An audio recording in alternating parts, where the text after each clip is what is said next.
ఇది వరిసేను. ఈ వరిసేనుకు కలుపు మందు కొడుతందుకు దాదాపు 15 నుంచి 20 వేలు అయినాయి. మొత్తం 5 నుంచి 10 ఎకరాల మధ్యలో ఉంటుంది. 5-10 ఎకరాల పొలానికి 15-20 వేలు కలుపు మందికి, జస్ట్ కలుపు మందికి అయినాయి. మీద గడ్డి మందికి అయినాయి. ఎందుకంటే ఒక్కొక్కరికి కూలికి 500 రూపాయలు 600 రూపాయలు తీసుకుంటానే ఏం చేసారు అంటే మీద గడ్డి మంది తీసుకొచ్చి కొట్టారు.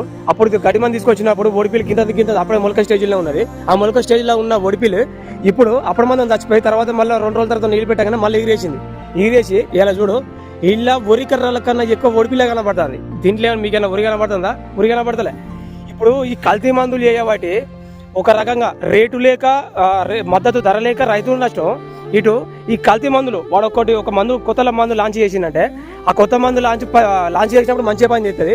అది ఎక్కువ డిమాండ్ పెరగంగానే వాడు కల్తీ చేస్తాడు. ఆ కల్తీ మందుకి రిజల్ట్ ఏంటంటే ఇదే, ఇదంతా ఒడిపిల్లే. దాదాపు 10 ఎకరాల పొలానికి మొత్తం ఒడిపిల్లే ఉన్నది. మొత్తం ఇలా చూడు, ఇదేనా పొలం లెక్క ఉన్నదా? దాదాపు వాటి 20,000 రూపాయలు లాసు. ఆ 20,000 రూపాయలు లాస్ అయినా కూడా గడ్డి అప్పటి మందు చచ్చిపోయి మళ్ళీ నీళ్ళు పెట్టంగా నీళ్ళు ఎగిరేసింది. ఈ కల్తీ మందులు చేయబట్టి రైతు అనేటోడు ఇంకా కౌలుదారులు ఎవరైతే ఉన్నారో ఈ కౌలు చేసుకుని బతికేటోళ్ళు వాళ్ళు తలకాయ పట్టుకోవాలి. అప్పుల పాలే లాస్ట్ ఊరు వేసుకునే రోజు వస్తుంది. దీనికి మనం తక్షణ పరిష్కారం వెతికినప్పుడే ఇటువంటి అనర్థాలు జరగకుంటుంటే మనం కూడా మంచిగా ఉంటాం.